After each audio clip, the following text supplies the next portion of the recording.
Hi, I'm Will. I'm the Educational Coordinator for Front Yard Bikes, and I want to talk a little bit about the stand today.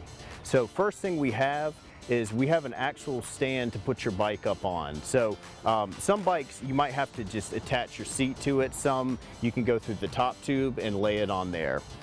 Now the stand has a lot of tools on it. So all the tools retract and extend. So when you're done with them, they go back to the stand. Now we have a tire lever for removing and reinstalling your tire. We have a multi-Allen key set. We have a Phillips and a flathead screwdriver. We have a couple smaller wrenches, 9mm, 11mm, 10mm, and 8mm. And then we have a two-sided wrench, one side with a 15mm that you'll use for your wheel lugs.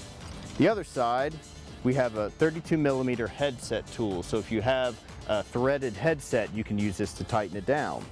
We also have a Torx wrench that you can use for a disc brake rotor. And we have a tire lever on the other side as well. Now on the back side here, we have an integrated pump.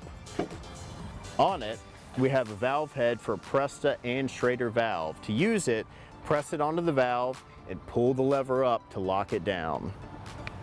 Also, watch your pressure. There's a pressure gauge back here, and you don't want to go too high or you'll actually blow your tube up. So look on the side of your tire to see what your max PSI is.